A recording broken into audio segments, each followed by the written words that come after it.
All right, everybody. If you're ready, I'm ready. Well, we will be ready in about 30 seconds. Let's go.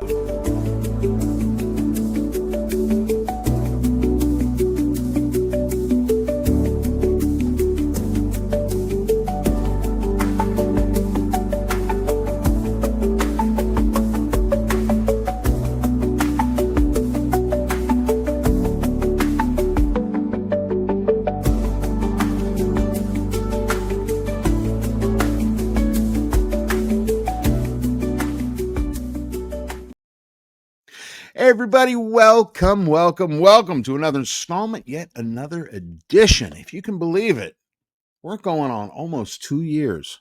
Can you believe that? Still going strong. Welcome to another installment, another edition of Work Your Career Wednesday. As always, get that centered up. I'm Bradley Clark, thrilled, honored, and blessed that you have decided to tune in today, and I have an incredible show today. If you've been watching this season, we have had some pretty groundbreaking episodes on. We've had a lot of returning guests come on. We've had, news stories. Today, this is going to be a new story for you, primarily because, and my guest and I have been talking for almost a year about him coming on. This is his first podcast, guys.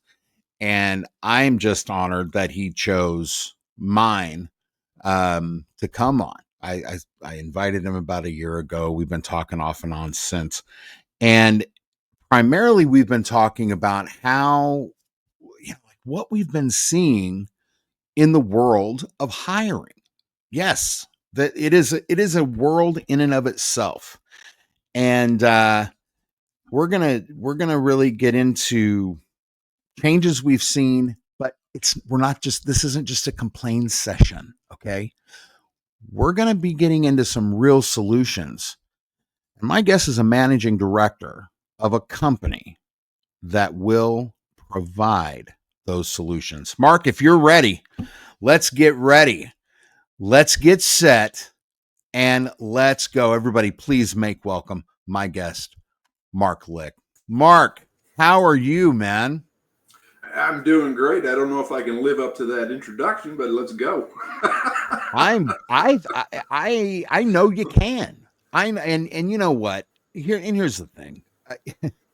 We've been talking back and forth about just a lot of the absurdity that we've been seeing. We've gone through a little bit of what I uncovered with my investigation last year, which happened in such a weird way. I just wanted a spinoff of the show. That's all I wanted. And it turned out it wasn't that simple. Right. And what we uncovered is absolutely, I mean, let's just put it this way. I love my life. You know what I mean? Like, I love my life. And so, for anybody that gets that joke, know that it's not. And the things that we discovered were just incredible. You and I have been talking about it for a better part of a year. And here's a good way to go, so that the audience doesn't have to read this right away. When just dropped my phone before our conversation. This is a great bio, by the way, and I'm just gonna read the whole thing. So not something I usually do, but the bios of our guests, as you know, a lot of them are so extensive that we have to read them, because I'm never gonna. I don't have the brain power anymore to remember the whole thing. That's right. I'm a simple guy, man. Well, Mark is the managing director of Entoo Talent. And we're going to get into how you came up with that name in our conversation, which I think is a really cool name. It's a search and consulting firm built on the idea that one hire can change everything. With over 25 years in the staffing industry, from running high-performance recruiting teams to hands-on executive search, Mark has helped organizations of all sizes improve how they hire and who they hire. His work focuses on direct hire placement for senior level contributors through leadership roles, as well as consulting on the recruiting process itself. And that's the thing. That's what we're going to talk about today for the most part. That includes job description refinement, interview structure, salary alignment, candidate availability, and overall staffing capability. He's developed tools like the Staffing Capability Maturity Model, the SCMM, to help companies assess and fix what's not working before it costs them their next key hire. He also works directly with candidates to help them investigate a noisy, often hold on. I said negotiate, didn't I? He works directly with candidates to help them navigate. That makes more sense. A noisy and often dysfunctional job market, because good people still get overlooked when the process is broken. So true. His approach is investigative, direct, and built on the belief that hiring isn't just about filling a role, as we always used to say, putting a warm body in a cold seat. It's about solving a business problem. If your recruiting process can't do that, it's not doing its job. One hire can change everything. So can one bad process. And I would also add to that, good process can change everything. Everyone make Absolutely. Welcome my guest and veteran to the game, Mr. Mark Licke. Mark, I love that.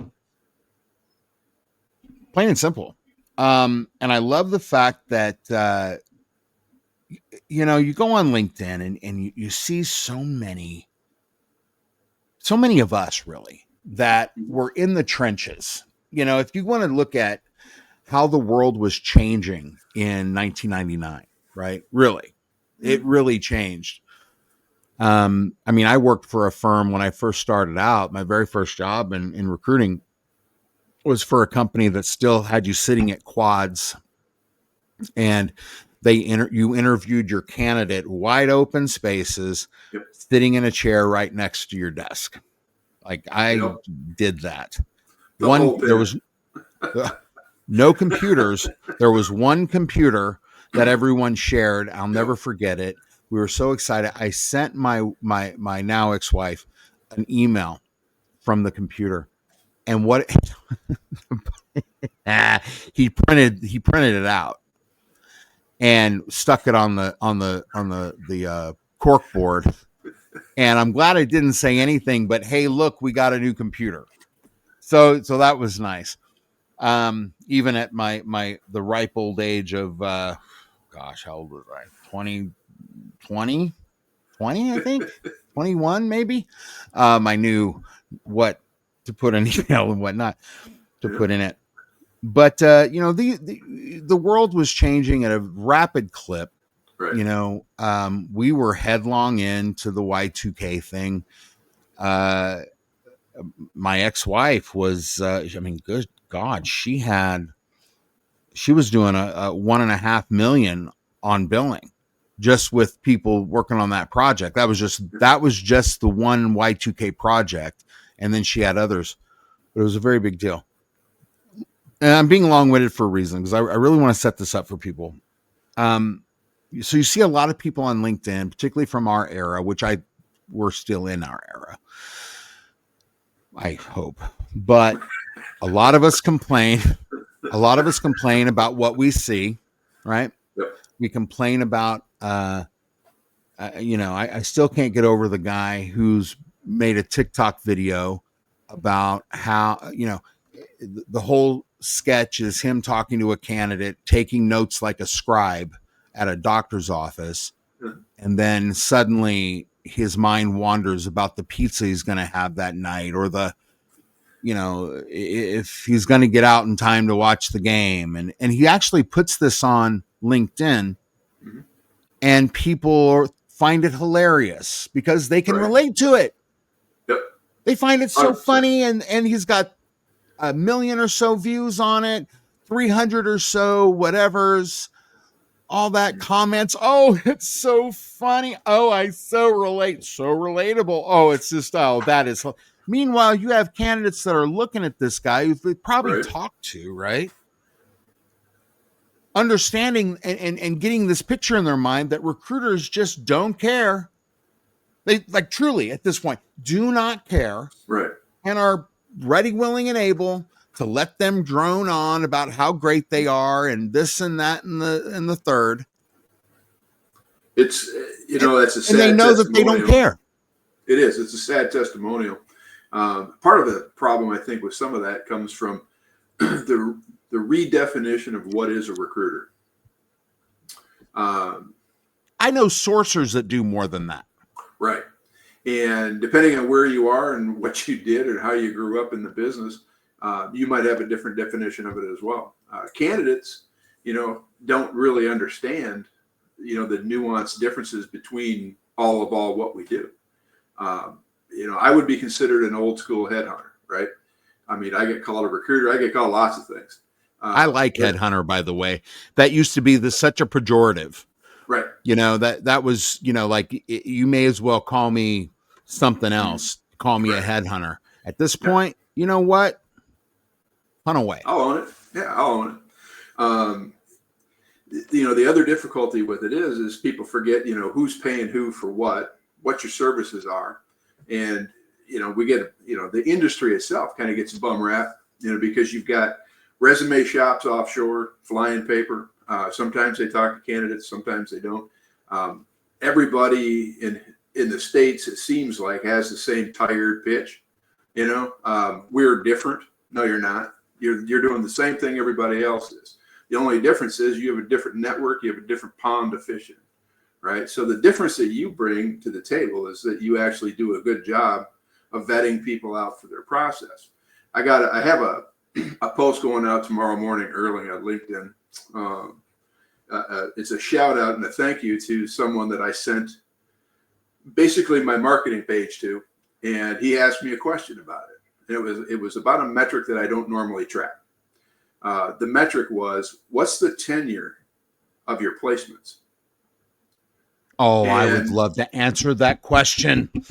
Right. But it's a number I didn't typically track because it was something that was out of my control. Working from agency, I don't have any real influence over the people that sit in seats after they get hired by my clients. So it was just something I just really didn't pay attention to. I kept track of my people, right? The folks that I placed. I've been at this for a long time and I placed a lot of people. So I went through my stuff and I started looking at, some of the people that I placed. And I'll tell you, what started out as a pretty tame question turned into a very positive exercise for me that I didn't even know I needed. I'm probably the world's most reluctant recruiter, right? I mean, I spent a year trying to get out of the business, was unsuccessful. So that's how Entoo came to be. But my exercise today, I have candidates that have been sitting in the same company that I placed them at 22 years ago. Let's go. I have candidates that have worked over 20 years and are now retired from the companies I placed them in. I have junior candidates that are now senior software engineering managers at clients that I put them at. That's what I'm talking about. That's a return on investment that people don't really think about. And all those people that I placed that have that kind of a tenure, because I took the time to get to know my client, understand their process, work with the candidates that we put in to understand what their long-term goals were and match them up pretty well. That's what a headhunter is supposed to do. Right. You know what's funny? I did track that metric, and I'll tell you why I began to do it very, like, I'm talking within the first year of my career. The reason I did that was because and I was in tech, and so the average, if you want to take the Y2K, because not everybody's working on Y2K, right? Right. And I had landed which in my view, it was only God that I was able to do this. I landed a company that RHI Consulting, I'm that old, was really trying to land. And I think they had a couple placements in account temps. I think so, just contract stuff, but it wasn't even remotely close. So, and maybe it's because they knew I was just brand new at this, but I got the account. And I killed it on it was a QA developer. little $45,000 a year job. In fact, I got, it was budgeted for 45 and I got the guy 48. So I was real proud of that. But when they told me that the average length of time, the average tenure, a tech anything was in a job, and this is outside of the COBOL era, right? But we were still mainframe. We were still in that, all that Fortran and all that. Was 2.5 years. Right. And I was like, that doesn't seem very, everybody talks about job hopper this and job hopper that. And in tech, it was like celebrated. In tech, we knew it was coming because the only way that the candidates could advance their technology was to leave the company and go someplace else. It was too expensive for organizations to constantly change their tech platforms in order to accommodate their workforce, right? So in order for the people to advance in what they wanted technically, they had to go someplace else. So for us in tech, it was pretty much the norm, we saw it. Absolutely. And I didn't want that to be my norm. I wanted to be better than everybody. But what did that mean? That meant I had to do things that were, the antithesis of the way I was being trained to do it. Right. 20-minute interviews, get in, get out, nobody gets hurt. My interviews would be an hour, 2 hours, sometimes 3 hours. I talked to a candidate one time for 3 hours, and and I'm still a friend of his to this day. So the fact that you were forced to go back and look at that, and then I hope man, that is a badge of honor, my friend, because I have the very same metric. Yep. And I love it, man. I'm sorry I had to interrupt. I am just so proud of you, and I'm so happy. And that's not something everybody tracks. I mean, it really isn't. No. But the fact that you were able to do it, did you make? How many interviews? How many send outs? How many interviews did you line up? Exactly. How many offers that were accepted versus offers extended? Those are the numbers. That's right. I'll track. Right? And those are great numbers. You're looking at your W-2. It's like well, yeah. And what does that W-2 reflect? You know what I mean? Does it reflect a lot of I don't even remember the name for it. Fall offs? Or what does that what does your W-2 reflect? Does it reflect somebody that's interested in longevity and is getting, they're getting those clients and, however they're able to do it? Or, are you really just spinning your wheels and are sitting at your desk talking to a candidate and thinking about, your date that night? Right. Sorry, I had to interject, my friend. It's funny when it comes to money. It's one of the few companies or few industries you work in where everybody knows what everybody else makes. That's right. Because you remember the board, with the bells and all that kind of stuff. Everybody knows when you made a placement. Everybody knows when you had a fall off. Everybody knows when you had a rejection. Everybody knew because the box had come out that your guy quit before the guarantee period was up. Everybody knew. Everybody knew. I had there was a VP when I was at RHI. He was at Scripps Ranch, and he ended up being a friend of mine, and I actually worked for him at another company. But I don't know, what was that movie? Not Scarface, or not Scarface. Not the one where they have Al Capone walking around with a baseball bat, but it was something else. Like, I don't know, it's like a boiler room movie where the guy was walking around with a golf club, and hey, wow, you're on the phone and all that. He used to do that. He was a baseball fan, so he used to have the baseball bat. It was just so stupid. It was so funny. It's a little psychological. People don't know that what the agency world is really like. That guy behind you yelling to get on the phone. Yeah. It's too quiet in here. Why aren't you talking to somebody? Too quiet in here. To me for? Well, I mean, we had the entire floor. When I was there, it was the 10th floor, and we had at that time 7 divisions, and tech was all the way over on one side, and then you had Robert Half on the far like all the on the other side. I think we had the better. Well, we had the better view, I think, and but sometimes it would get quiet, and there would be somebody too quiet in here. Where's the buzz? Where's the buzz? Yep. Where's Kick your chair. Get going. Yep. Yeah, I was that guy that was always on the phone walking around. I pace. I'm a pacer when I talk. That's me. That's me. Yeah. I mean, this is uncomfortable for me because you have me sitting. I'm standing and I'm walking around usually. I mean, feel free to take your laptop or your camera and walk around, dude. Around. I mean, heck yeah, why not? Why not? Well, so okay, so you're the old school guy, and there's something to be said for that. No, it's emphasis on what works, man. Yeah. And as long as there are people doing the job, I'm sorry, my philosophy has always been you're going to have people to help them in that. And here's the deal. Recruiters, I think, began to have, and because of people like you and me, personally, I'm not a real big gadget guy, but my wife, she loves gadgets and all of that. Right.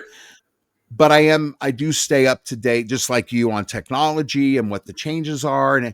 And anything that we use is just a tool, right? It's not the be all end all. It's not, AI is never going to find me the right. I don't care how many questions you ask, or I'm sorry. And particularly if, with some of these tools, these ATS tools and all of that developers are developing, and they're not asking the people that actually do the job. Really what they're doing is trying to figure out every bad experience they've ever had, and then formulating questions off that. Right. You're never going to get the right response or the right anything.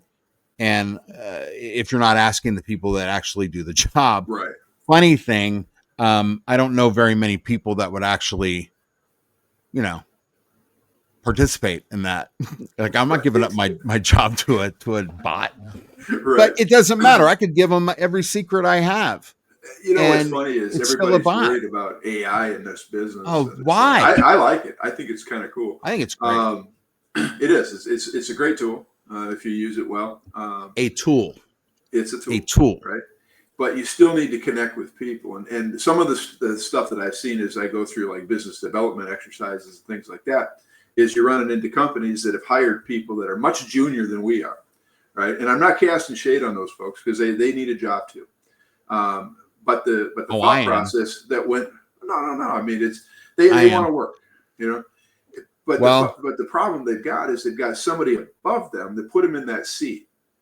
That thought that was a great idea to put somebody that didn't have any prior knowledge of this industry, the business, the recruiting, how to interview, without like having to go through a script. I mean, you talk about that guy with the thought process of pizza. I mean, geez, the candidate checks out anymore before the person doing the interview does, because they've all seen the questions, right? I mean, they go through these behavioral questions. If you're in tech and a number of the other ones, it's behavioral STAR stuff. If you're in sales stuff, they all want to do spin. But you know what? You can Google those. You can get the answers. So then it becomes performative. Your interviews aren't an interview. They're not investigative. You're not asking questions. You have no curiosity. And these people, sometimes you get the feeling they wouldn't know what a good candidate was if it punched them in the face, And they care. And that's where I throw shade. Well, and that's where I throw shade. And because, I could be okay if someone, look, they don't have the training. And that's where I was for quite a while. But it's one thing to say they don't have the training. And, truth be told, I didn't have super formal training. I mean, I married someone that was in the business. So I was getting, I was, osmosis. Getting lessons. Right. I was getting, but really what I brought was I was a partner in a company that represented actors, models, and musicians on the personal business management. Right. So we would either work in conjunction or with the agent, or we would get them ready and we would market them to agents and get them signed that way and stay on their team. And then I was the talent from the time I was 12 years old 12 years old. I was in the entertainment industry in front of the camera. And I knew what it was like to have a bad agent or a good agent, a bad manager or a good manager. And I brought that. They used to call me the Jerry Maguire of recruiting. And I loved that because that's how I represented my people. And I fought for them. You'd be hard pressed. Let me put it this way. If I tell someone that we don't have the budget for it, you can take it to the bank. I'm not trying to lowball people. I just don't have time for it. With what I'm doing now, I do not have time to play games. We need these people yesterday. So I'm giving an incredible offer. I can try to sweeten it if it's in my budget, but I'm not playing games. But most of the time people are playing games. And so I knew that. They knew I knew that. And so I want to do it. Let's negotiate. And like, just like you, we always used to get the best, the very best with guarantees for our people. That's what my goal was always to get the offer that the candidate built for me as we went through the process. Right. Because as an agency recruiter representing a recruiter to a fee paid by client, opening. Yeah. I had to know both sides of it. Right. And I don't know. A lot of people don't know how to play cribbage, but cribbage is a card game, right? You only play one card at a time, right? But you show the card. Right. One card at a time. And you're trying to point off the cards. Well, it's the same kind of a thing with putting together offers for candidates that come through an agency like the ones that I represent. My client has to be honest with me about where they're at, what they can pay, what their budget is, if they have any flex or wiggle room, and then they give me their desired target salary. Well, I'm a competitive shotgun shooter from way back, and I like to hit the target. I mean, I do. I want center of mass. You know what I'm saying? So when I'm talking to the candidates, I'm working toward the center. The candidate has to tell me where they're at all the way along. And it's a game of what about, what if. And by the time we get to the end and the client wants to make an offer, the way it should be is you go back to your candidate and say, okay, these are all the things you told me. These are the things I shared with the client. They're willing to offer this much. If that's the case, will you accept that offer, or is there something missing? Right? So you try to negotiate in good faith. But being the recruiter in the middle, I had to be Switzerland, right? Yeah, I'm fee paid by client. But you don't get placements that last 20 years by trying to rip somebody off. That's exactly right. Right. So here's the deal. I always, I'm a big proponent of the pre-close with the candidate. And I'm also a proponent of setting an expectation with the client, not as a sales tactic, but this is a lot of times the numbers are unrealistic. I can try to get there, but so let's just come to the, like you said, let's do this one card at a time and let's go through the process, but let's have the conversation. Right. You know what I'm saying? Yep. And I leave the door open to the candidates to pull out at any time. They can withdraw themselves. It's like, hey, if this isn't the right deal for you, you have to back out. Let me know. No harm, no foul. Tell me why it's not the right deal for you so that I can maybe address that on the next go with another candidate. Right. My thing was always, if we get this, and this, can I accept for you? Right. And I loved that because this is the way I looked at it, and you may differ with this, but I think we're pretty much the same. Mm-hmm. I'm representing both sides here. Yes. Okay. I'm trying to get the very best candidate for the right amount of money from the client, and that's it. And with the candidate, I'm trying to get you in a situation where you're going to thrive, and I'm trying to get you paid as much as I possibly can. Because, be mad at me over the offer, right?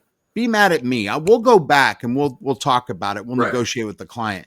But, that's what I'm for. We're trying to do this to eliminate conflict between both of those, between the two parties. It's a hard sales pitch from our side sometimes to the client side, because they've got a lot of people in between.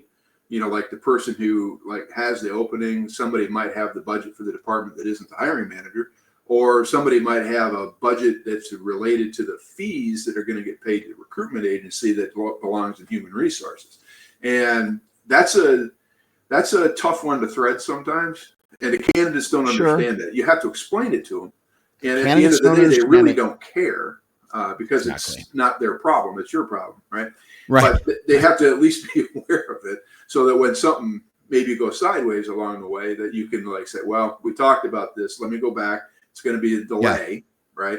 We're not done, but we have to work through it, Well, and the thing is that the candidate should feel like we're a part of a team, right? Mm-hmm. The client should feel we're a part of a team. We're trying to go for the same goal here.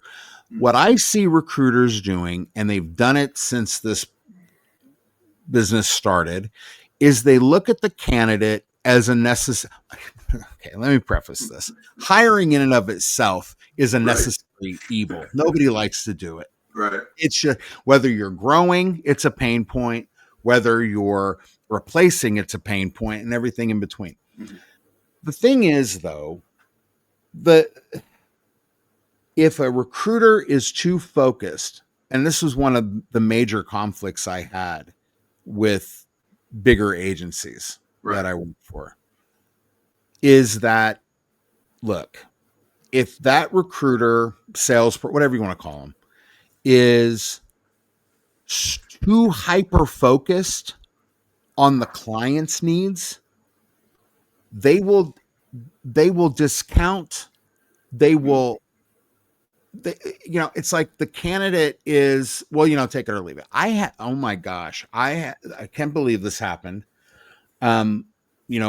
My sister, Carla Ty, former VP of the Oakland Las Vegas Raiders. She's going to be on the show coming up soon, or it will have already aired by the time this airs. Yeah, I think it went out already. She had a recruiter that I knew that was one of my mentors. Actually, we were not mentors, but we were really close friends, and kind of came up together. And he always had that mindset to where, he was very much on the client side, right? Mm-hmm. I was the opposite. It's not that I was more on the candidate side. It's just that's when you're a manager for talent, you have to realize that you're a manager for talent, right? So he told my sister, if you don't want this job, I got somebody else ready to take it. Now that's a tactic that may or may not be true, but it was the wrong person. That was the wrong tactic. Usually it's not. Usually that's not. And usually it's not true. And I couldn't believe that. Totally. I couldn't believe he actually did that, especially to her, because she had been his client. Right. He was my competition at the Raiders when the Raiders were my client. Right. And he knew how she worked. But so my point is that when you have a recruiter, sales, whatever, that is so hyper-focused on the client side, they miss it completely on the candidate side. Right. And now what we're seeing with these, scribey, if you can call them recruiters, they're sourcers. Right. That mentality is being fostered. And it's not right. And you will never get tenured employees like you've had and like I've had working with people like that. It's kind of there's a lot of things in play that cause it to happen. I mean, some of it's, happening at the organizations, the companies themselves that are doing the hiring, right? Everything is being driven to, like, what's our ROI? What's the value of it, right? And if the only value they're assigning is what it costs them, they're not going to get the desired effect, right? So you just want cheap. All right, well, I'm not your guy for that, right? Exactly. But you also look at the agencies themselves. At desperate times breed desperate actions, right? So the economy hasn't been all that robust. There's a lot of uncertainty. Right now, people feel like they're driving around with their low beams on and a heavy fog, right? They can't see the road. Right. They don't know where they're going. But the owners of the companies are back there, and you remember this, it's coming back. They're standing behind their people, beating on them. Make that call, make that placement, make that send Right. out, do it. I don't care how you get it done. And then you've got the old school guys that haven't quite been in that environment in a long time going, you're weak. Your recruiters are terrible. You're weak. Recruiters are and awful. It's like, yeah, but no, they're being pushed to that. And they're not taking the proper steps to make a good placement. I used to tell some of my recruiters back in the day, I said, you keep cutting enough corners, you're going to have a 0. Ooh. And I point at the board where their placements were at. Gosh.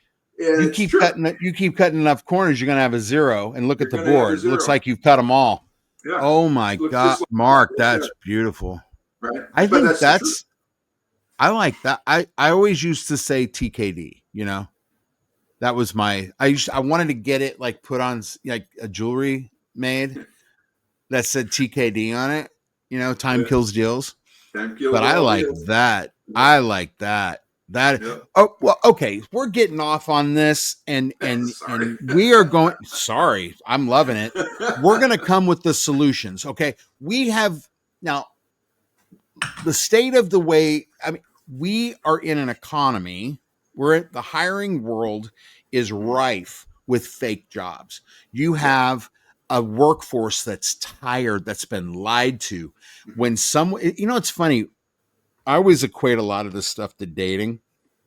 And so if you, for us, if you've, dated enough women and they've all lied to you, when you are confronted, let's say, with the one that tells you the truth, you don't know how to handle it. You don't know what to handle it. It's like, oh my, like this feels right. Is there something suspicious? And it shouldn't feel right. Right. So that's kind of where we're at, in a lot of ways. Yep. Great Resignation. We had COVID. We've had all of these things. Yeah. I think the Wall Street Journal referred to the latest one as the Great Hesitation. I couldn't. Right? Well, the Great Hesitation, and that's on both sides. Yep. But what I uncovered in that investigation is just mind blowing, and I shared some of it with you, to where there are these companies, actual companies, that would in the past, it's lessened to a great degree now. I don't understand why companies are still doing it, but those fake jobs took a toll on a segment. If you want, I want to say a segment of the workforce, everyone. Right. They were convenient for some of the companies out there that were posting them and that were denying it. But I think Indeed got busted for up to 30 or 33% of the jobs they were allowing to be posted were fake. We're fake. So you take that Indeed, which well, we're not going to talk about that, but let's just look at that. Japanese-owned company? I don't care who owns it. Right. I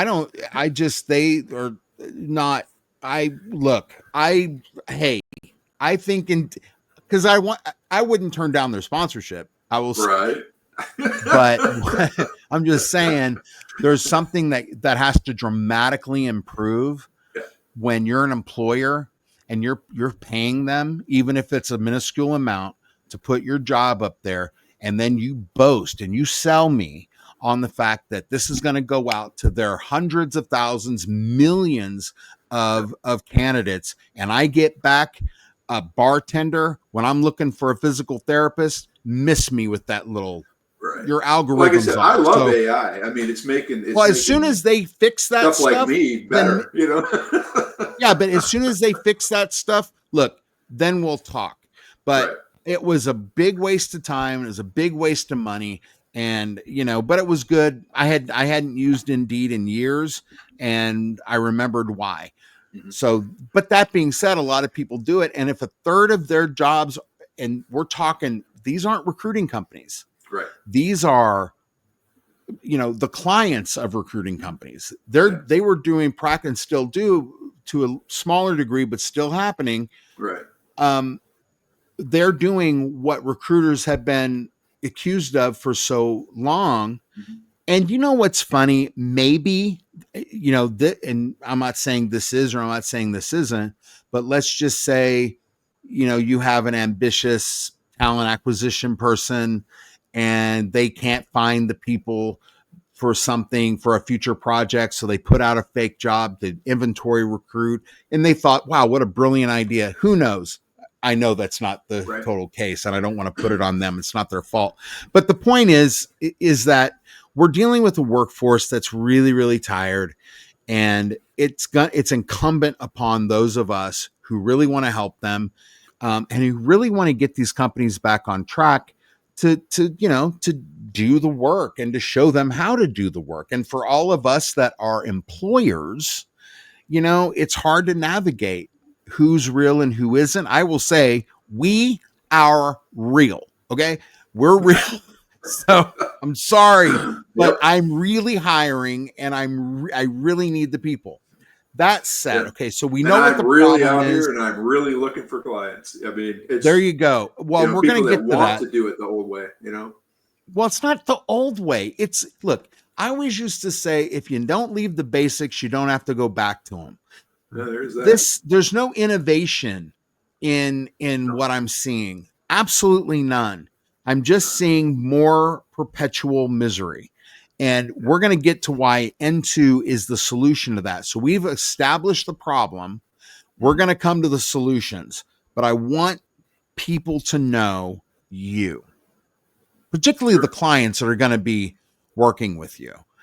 Well, let's hear your story, man. No, your story, Mark's story. Yeah. So I was born, I lived, I worked, I made awesome placements, and people are able to send their kids to college. Why was it like most of us, and you fell into this profession, 100%. or what? Tell us your story. Tell us the story of Mark. Well, I graduated as a systems engineer with what was the equivalent of a computer science associate's degree from a technical college in Minneapolis. And nice. I worked in that industry for, roughly 10 years or so, hands-on, doing a lot of systems work. But I also talk. I mean, if anybody's ever had me on the telephone, they know I can talk.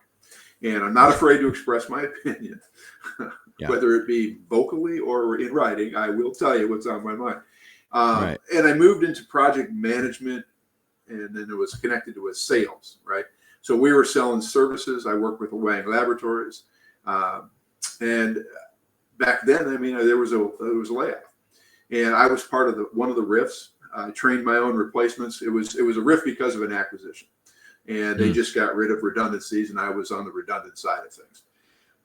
I ran into a fella at a sporting clays tournament in a cornfield in South Dakota. He was a recruiter. Always. And he says, you're looking for work. I'm like, yeah. You know, he told me what he did. He says, come to my office. Not next week, the week after. I'm going fishing. I said, okay. So I went and I met with the guy. I thought he was going to try to place me somewhere. That's not what he wanted to do. He knew I had a technical background. He knew I had a sales background. He knew I could talk. And he knew that because of my training regimen for clay targets, I was willing to focus on something, stick to it until I got it. Right. So he hired me to be a recruiter. Right.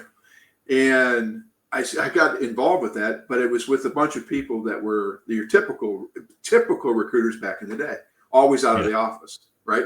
You'd see them and then you wouldn't see them. Not much for a training bed. But I did some research on my own, and I realized just how many billions of dollars annually got spent in recruitment, right? The fees that were paid. I mean, dude, they will poach Burger King to place somebody at Wendy's. You know what I mean? So so there's money to be made, right? So I've kind of figured it out on my own, and I figured out my own approach to things. So I didn't want to be the used car sales guy. I didn't want to be the hard sell. I didn't want to be the cold call guy that called and pounded on people's doors constantly. So I came up with my own approach to doing things, and it was very methodical, right? And I started making my placements. I started making my accounts and things like that. And I was with that agency for over 10 years. And there were some things happened, as you might understand, in agencies, that not everything is always on the up. And I decided to take my leave.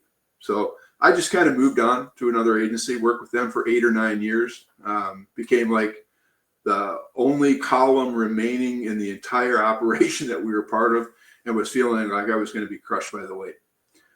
So I moved on from there. Next agency I went to, they were putting themselves up for sale to an offshore consulting company, and I decided I didn't want to be part of that. It didn't mesh with the way I like to do stuff.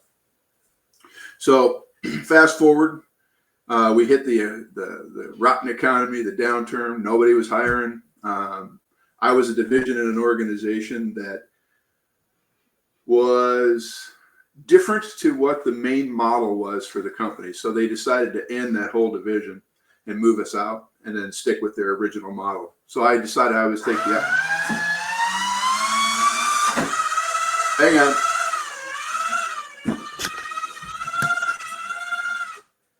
That is a paper shredder going crazy. Sorry about that. That was awesome. I was like, what is that? Paper shredder like going backwards. Look, Shelby, it was just a paper shredder. Okay. Nothing wrong. My feet aren't in it.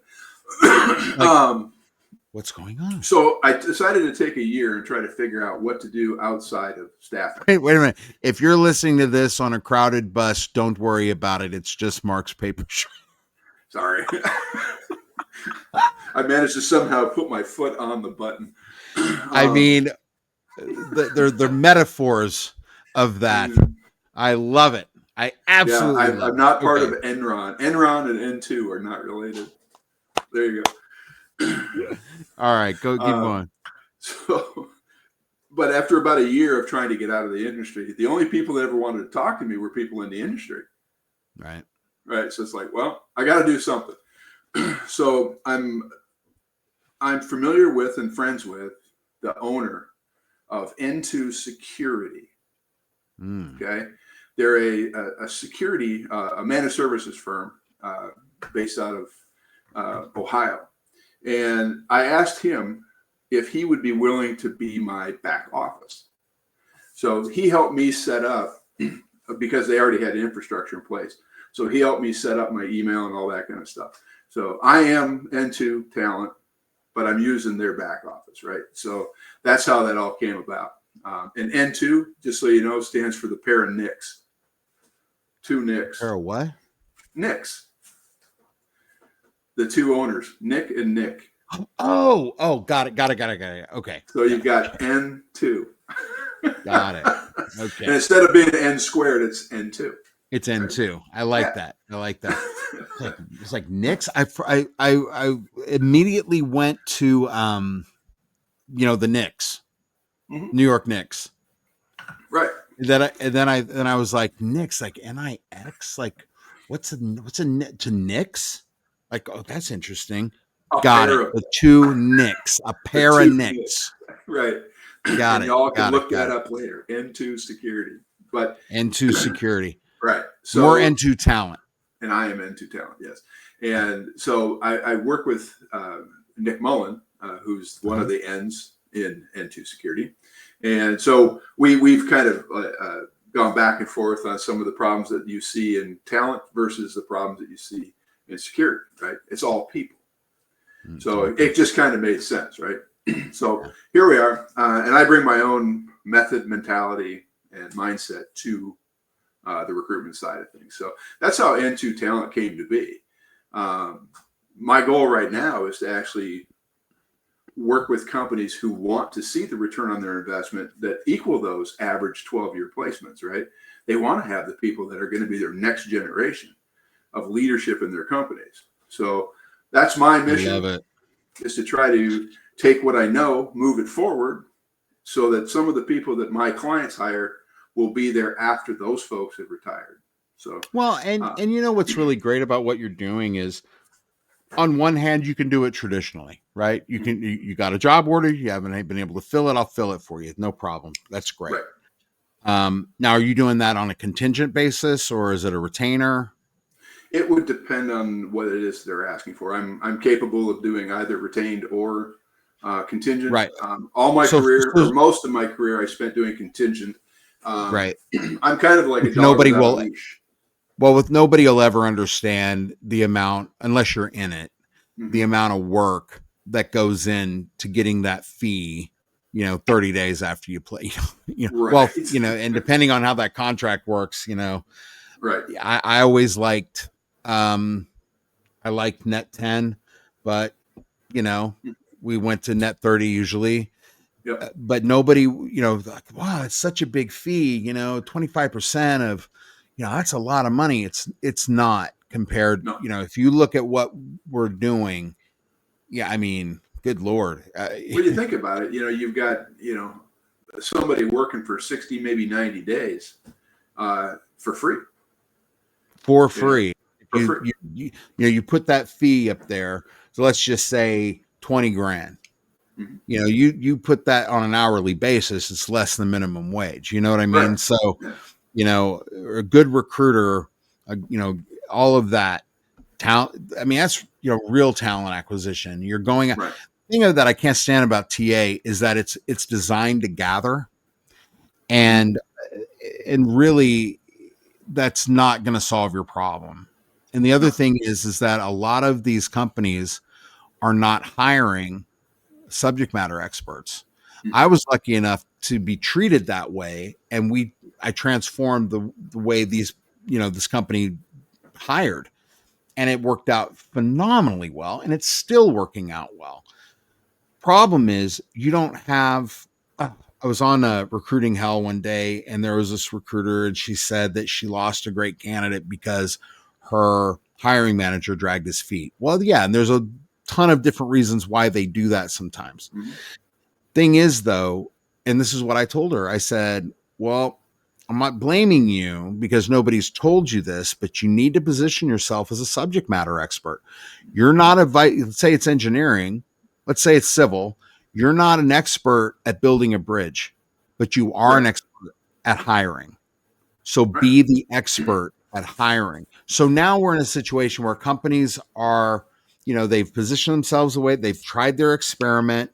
And what's great about Entoo and what you're doing is you could do that. You could get the job order, you can get the fee, you can collect the fee. You're going to work your tail off to get that job done.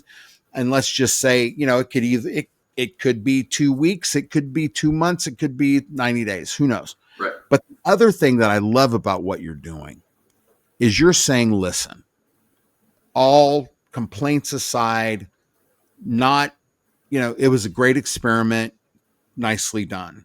Now, do you want to stop wasting time? Can I come in and work with your existing team, not to replace them, give them the tools to be successful? Right. It's funny. Over that year that I was trying to get out of the staffing business, because I've been in it for 25. I thought, sure, I've done my time. I want to go do something else.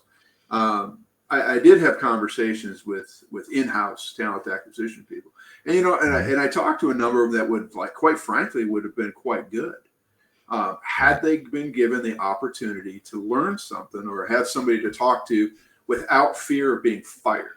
Right. And those were conversations I actually had with them. They were afraid to ask for help because it was like they were throwing up a white flag, and it was an admission that they might be incompetent. And it's like, you can't be incompetent if you're willing to ask questions. Right. If nobody has offered you training, how are you supposed to know? Right. I mean, you can't osmose everything, and you can't take somebody with no experience and park them behind an AI enhanced ATS system and expect it to be great.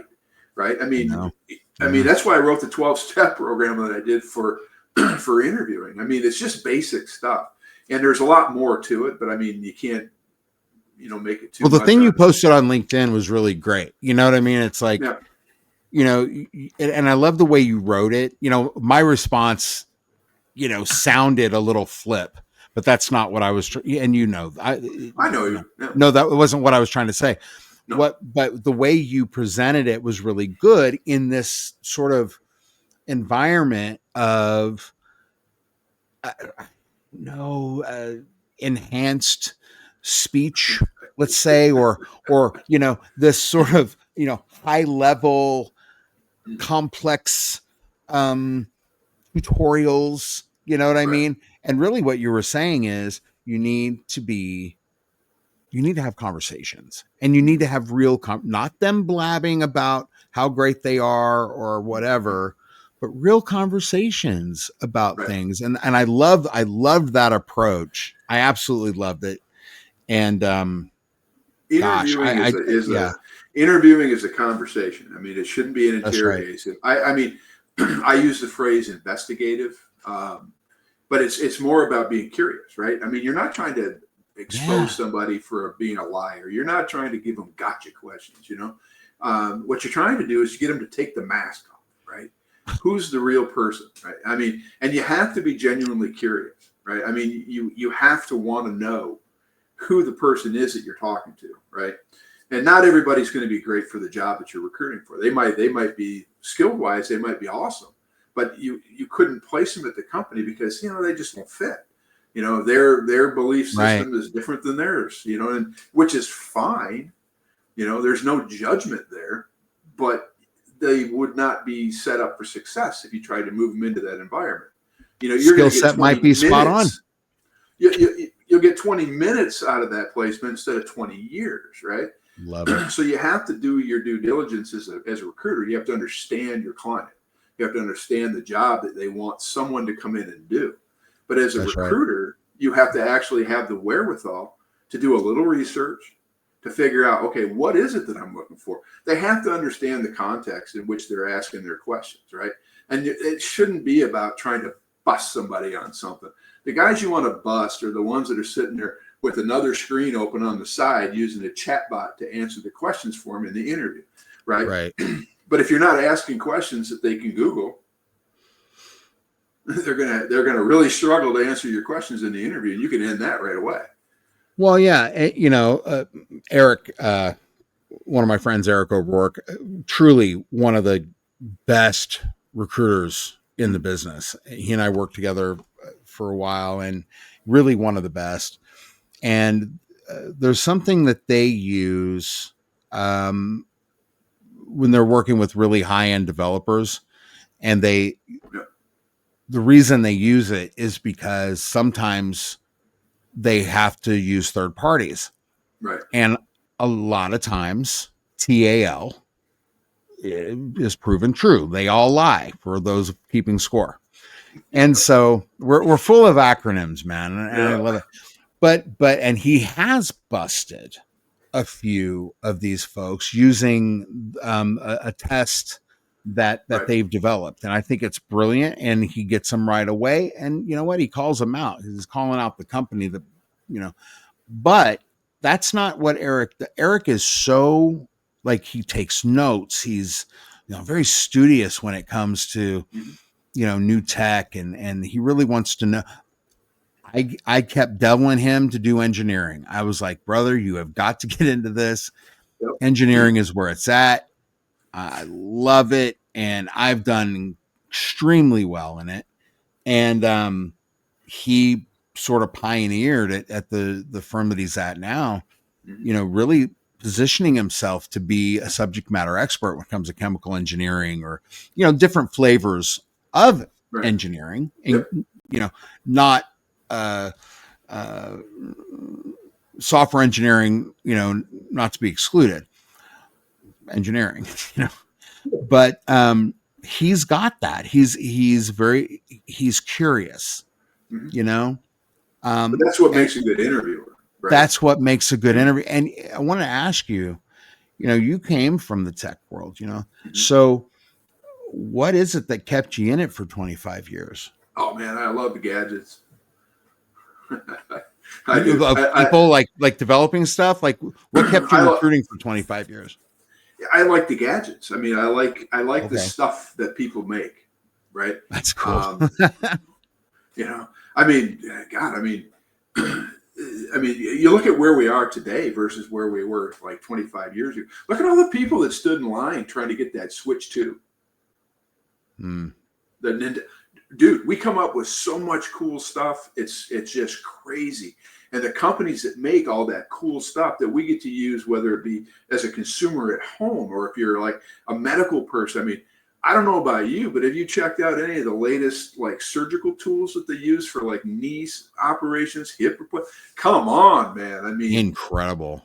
If that isn't cool, I don't know. I mean, and then you look at the AI stuff, the race with the data centers, all the quantum computing. It's like, how can you not get jacked up about that kind of stuff? I mean, it's awesome. right? And I love working with companies that do that, whether it be on the soft side or the hard side. It doesn't matter. It's the stuff. I mean, most of the clients I've had in my career have been product-based companies. I will work with companies that have like back office stuff, like insurance companies, things like that. But they also have divisions that are actually doing good with product work.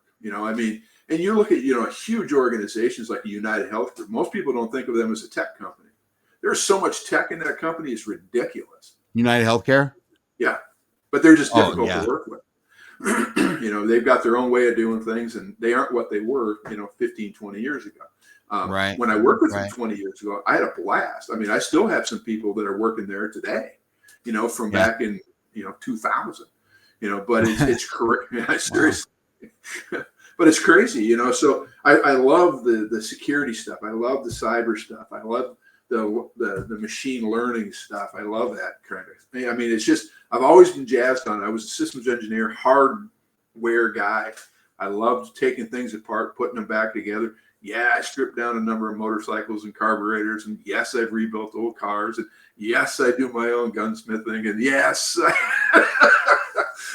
Okay, you had me at gunsmithing, sir. Right. Sorry. I love that anybody stuff, in the crowd man. that doesn't like that, I'm sorry, but I'm not sorry. If you grew up in northern Minnesota, you grew up hunting and fishing, so there you go. Hey, if you live in Houston, Texas, I just had to say Texas. That's all I had to say. We love that stuff down here.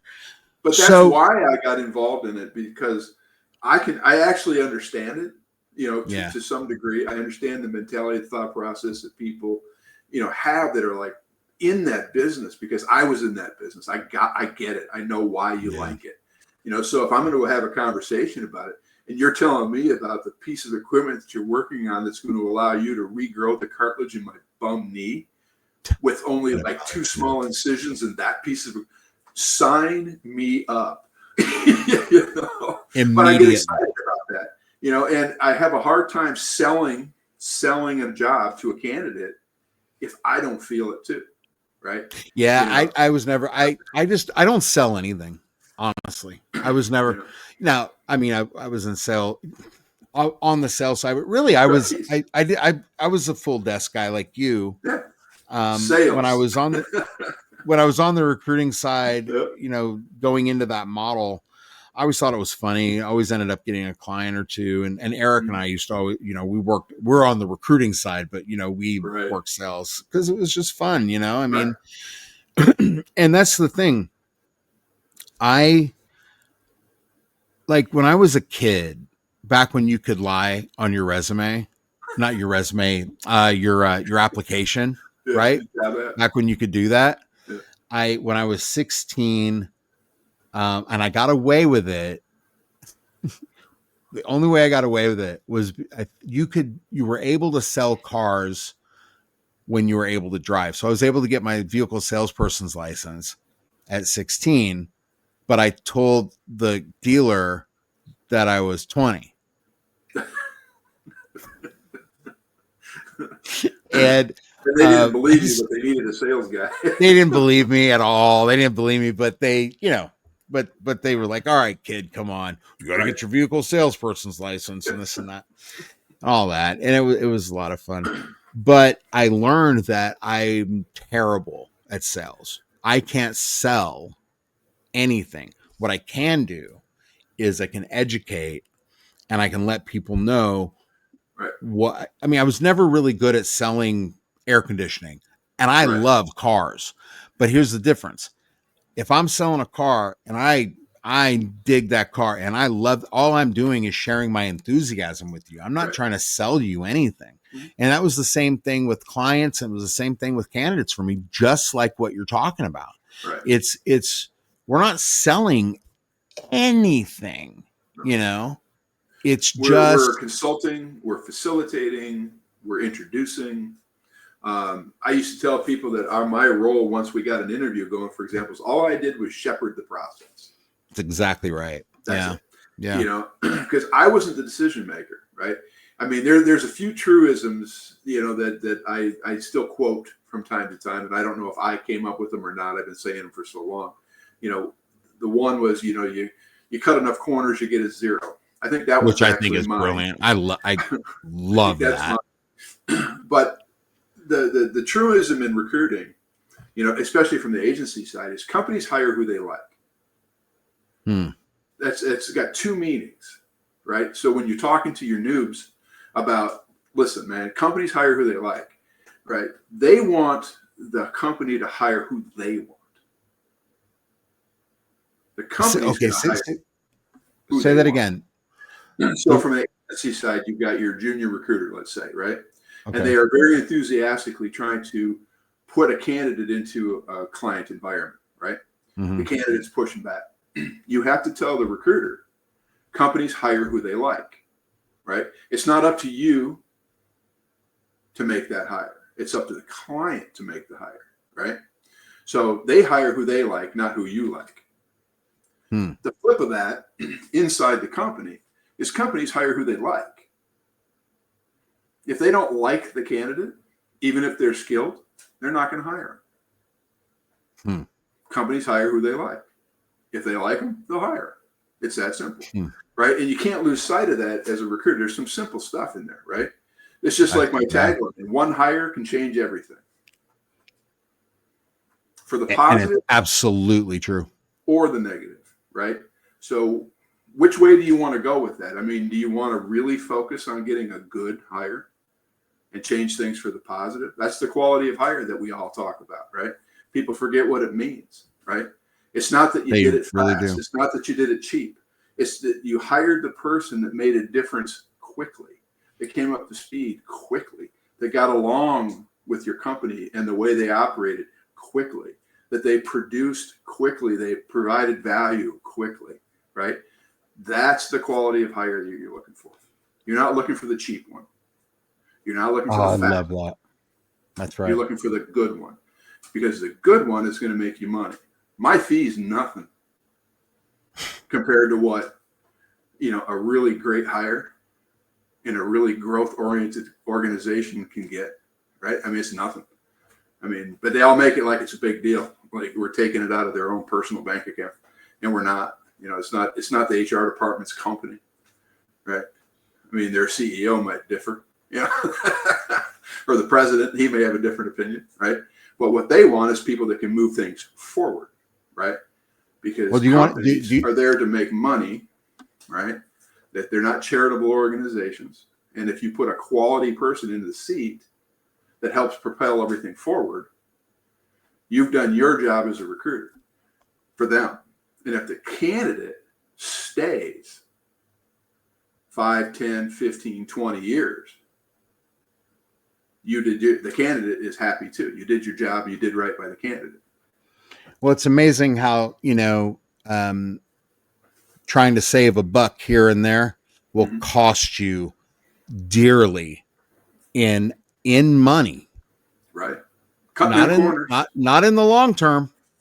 In the short term, keep cutting corners. You're going to get a 0. And you know what? Eventually, you won't have to worry about those fees because you won't have anything to worry about. We're going to take a quick break, and then we're going to come back with some scenarios for Mark. For you guys, it is going to be like time traveling. But for us, we're going to take a break. Stay tuned. We will be right back. Hold steady. Look at that, you time travelers. We are back. It was a much needed break. We need it. And I got to tell you. Yeah. Guys, we're having so much fun. But really, do you mind, Mark, sticking around while we pay some bills real quick? Nope, go right on ahead. It's got to be done. All right. One really, really quick. If you have anything, everything, and anything that you want documented, let me tell you, White Husky Films. If you have a podcast, you have a music video, corporate events. When you start speaking, or not that you start, but when at your next speaking engagement or event, White Husky can come and video that, give you amazing footage Usually a 2 or 3 camera setup. They do all the editing. It's really, really incredible what they do. And we've had just really, really wonderful success with it. If any kind of advertising, listen, billboards, if you can believe it, White Husky Films can put let's say, and I keep saying White Husky is instrumental in the beginning of this show. And Steven Saldano is just an amazing part of helping Work Your Career Wednesday take off and get off the ground. But, let's say he shoots a commercial for you, and we can put that commercial and run it in Times Square. It's absolutely incredible. He's now starting White Husky Media, which will consist a lot of social media management and stuff like that for companies. And either way you want to go, all you got to do, Mark, seriously, all you got to do, dream, create, record in that order. And when you choose White Husky, let me tell you, you will be so glad you did. And here we go. Once again, we are hiring. And, Mark, we're going to have to talk about, maybe you could help me out with this too. Sure. But Jane's Physical Therapy, we are on the hunt right now. We have openings for 2 physical therapists in the Jennings and Crowley area in Louisiana, Lafayette area, really, and 2 PTAs.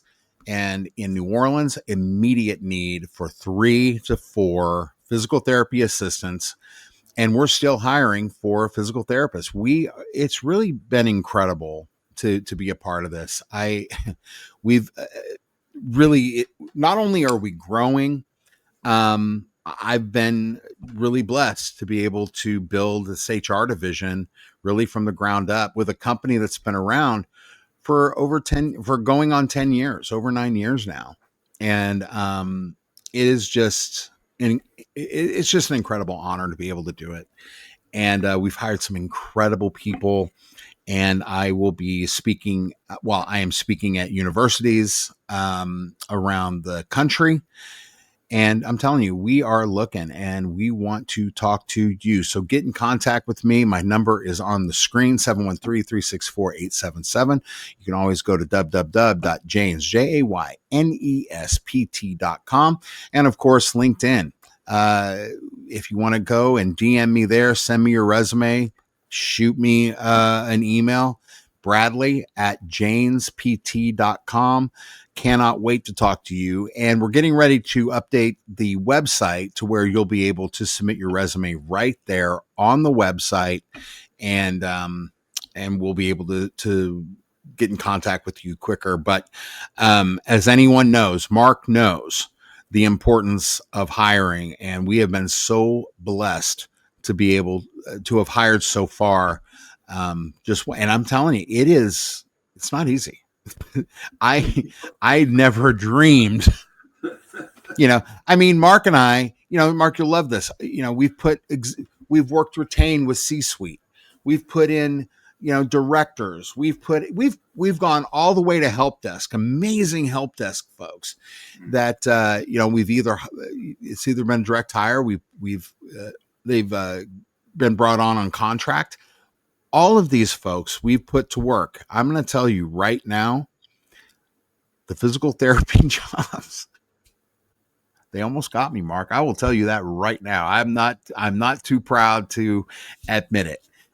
They have been difficult, but you know what? Well worth it. And I will tell you right now, we offer the absolute best salaries in that industry. Or I'm sorry, we have the best pay. We do have a salary option. And we're getting ready to announce some very significant benefits options that we didn't have before. So one more obstacle down. And I'm telling you, you want to talk about, hiring people for longevity? Mark, you know what our attrition rate is over 10 years? Yeah, I hope it's low. 2%. That's very good. We have a couple people that have been with Jane's Physical Therapy since the beginning.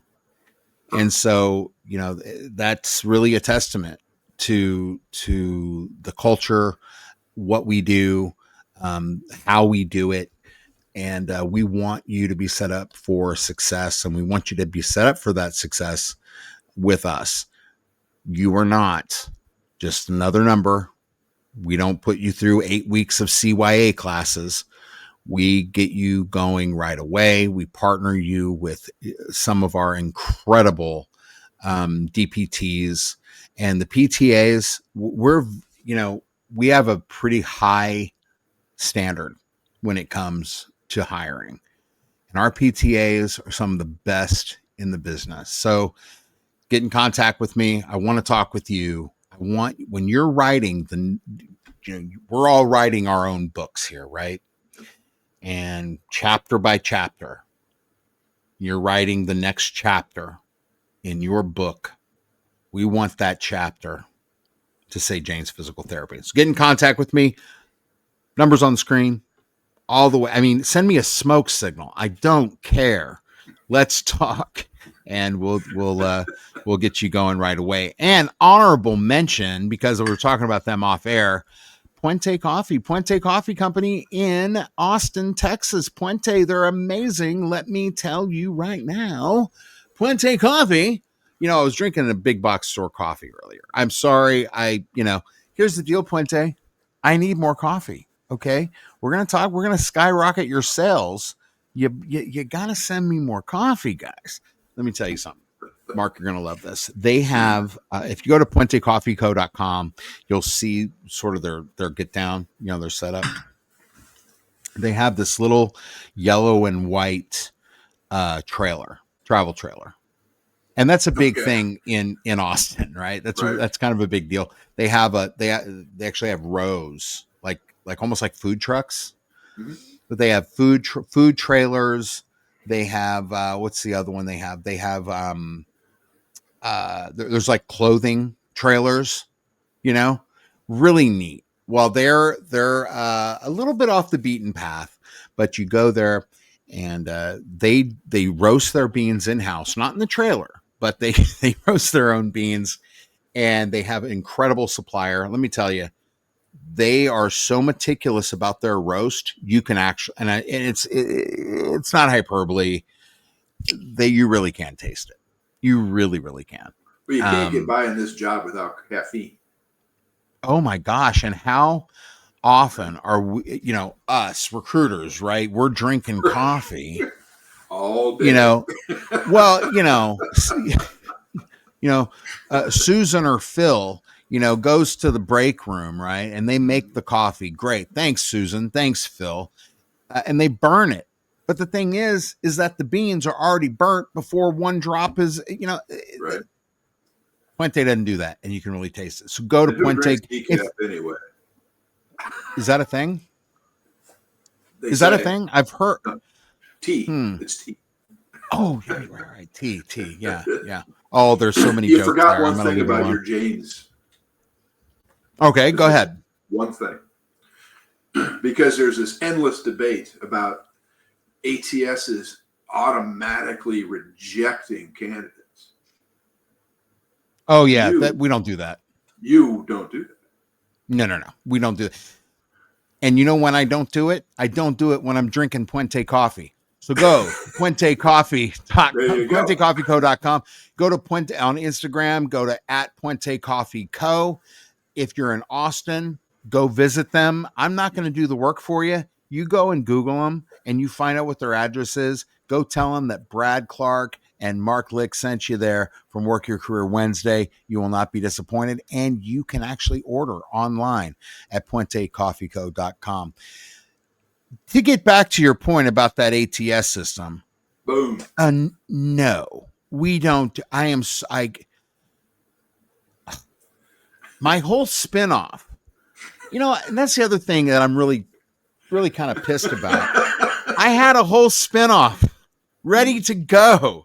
And as we investigated that and found out the plethora of fake jobs that they were putting out there, I mean, they would submit their resume.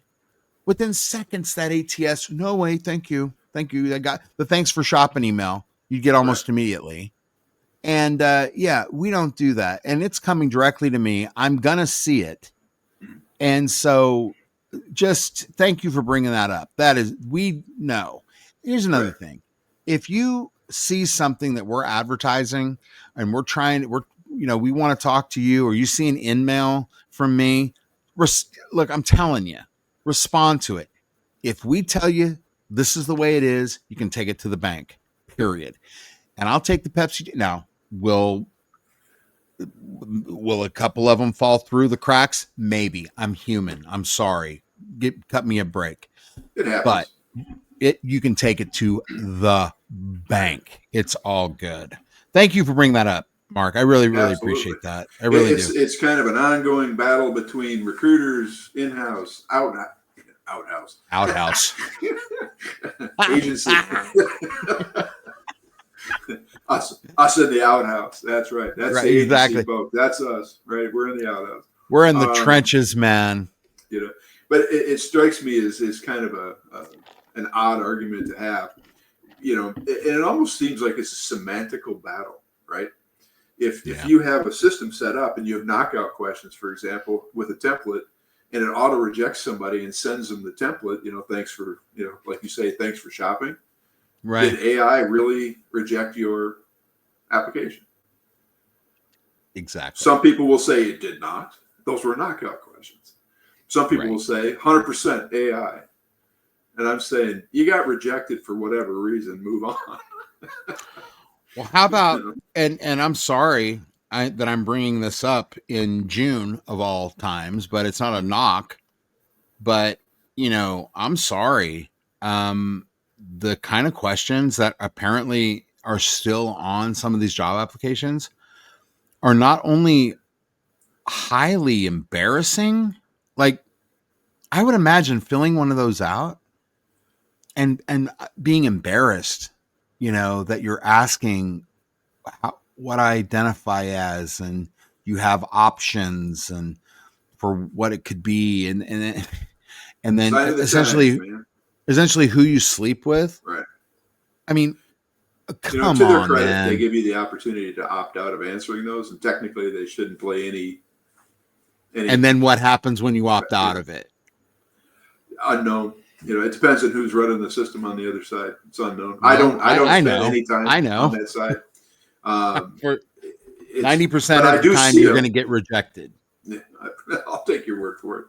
I'm just telling you, 90% of the time. But they're right up there, with questions that get asked, that shouldn't be asked, right away. We'd have gotten fired for that 5 years ago. Yeah, absolutely. It's right up there, with anymore that it's gotten so lazy that they're asking for your references, professional references on an initial job application, and they make those a required field. So you can't even apply for a job without putting in your references. The problem with that is, who's calling the references constantly? You're just going to burn out some people's references for no reason. References were traditionally done near the end of a process. Sacrosanct almost. Right. And not at the beginning of a process. Right? Not that I'm going to worry about, any of these people calling anyone, because the phone, it's like kryptonite. But, sorry, I'm not giving you any leads. Right. Ain't going to happen. There's a difference between a reference, a professional reference, and a referral, right? Growing up in the business, referrals were like our bread and butter. Mm-hmm. You were always asking even your good candidates if you knew anybody that was good for another opportunity, right? That was great. That was gold, right? You wanted your good candidates to give you good referrals, so that you could further your own business, which helped, everybody out. They always thought it was always self-serving, and to some degree it is, right? Because if you don't make your placements, you're not making money. If you're not making money, you're not around to help anybody, right? Right. So that's the reality of it. But on the job applications online, to pose that as part of the initial application process, it seems it's out of order, it's out of line. And if you answer the questions like see resume or not now or no way, or however you want to answer it, to put something in the field to advance the application, they're going to reject you because you didn't answer their question the way they wanted it answered. You know, and exactly. the question never should have been asked. You know, it's like, if you want references, let's get to the end of this, you know, this interview process. And if it's part of an offer, like background checks and reference checks, sure, that's absolutely appropriate. Go ahead. And most people have no problem giving professional references at the appropriate time. If you want to just mess with them a little bit, just put, you know, Scooby-Doo, you know, and then 8675309, hit area code, you know. Call you Tommy. I mean, exactly. Rick Springfield, and you know, and then put his drummer's name too. Anyway, I'm loving the direction and the focus of Entoo Talent. I really am. I think what you're doing is awesome. The thing is, you know, you and I, when we talk on, you know, it's usually on, you know, like LinkedIn, you know, both of us have kind of like had it, you know what I mean? And we do our little, you know, our little gripe sessions and all of that. I'll tell you what I saw. You'll tell me what you saw. And, you know, and we're just baffled by it. What I love though, man, and you and I have talked about it too, you know, usually at the end of the gripe, because both of us, I think, it's insulting. Okay. Let's just call it the way it is. You know, we put, first of all, I think this business has done a few things for me. You know, it allowed me actually to have a music career. It did. I you know, I've been doing this for over 25 years, like you. I started in 1999. In fact, if I remember right, it was February. Gosh, I'd have to go back and see if this was a Monday. You know what? Can I do that while I'm on air? Google away. I believe it was February 18th, 1999. But maybe that's here. Let's see something. Okay, hold on. Hey Siri, what day was February 18th, 1999? Oh, it was a Thursday. So that week, okay, is when I started in this business. My first day at RHI, when Lisa Wong took me downstairs. I'm always going to bring this up. Sorry, Lisa, if you're watching, just sorry. That's how much of an impact. That is when Lisa Wong, who I was so excited to be mentored by, she was like, you know, she was the shortest giant at RHI. Okay. 4'8" of just biller. Okay. I was so excited to be mentored by her. Takes me downstairs at 50 California, sits me down on those giant planters right next, like down the, you know, we were sitting like this. I was facing the 50 California. Wells Fargo was here. I was in the same building. And then right here to my right was Starbucks. It was right there. And we had, you know, she was softening the blow by buying me a coffee, which at that time was a venti iced Americano. Sits me down and says she's going to San Jose. From that on in, it was my sole mission to destroy her. You know what I mean? And because she was such a big biller, I got a chance to destroy the entire office. It was fantastic, except Mo. Gosh, Mo Little, he was a force to be reckoned with for sure. See how we always remember this stuff? Right. But, you know, it afforded me to be able to have a music career, to be able to do a lot of the things that I wanted to do. It put me in a couple tax brackets that were really neat to be a part of.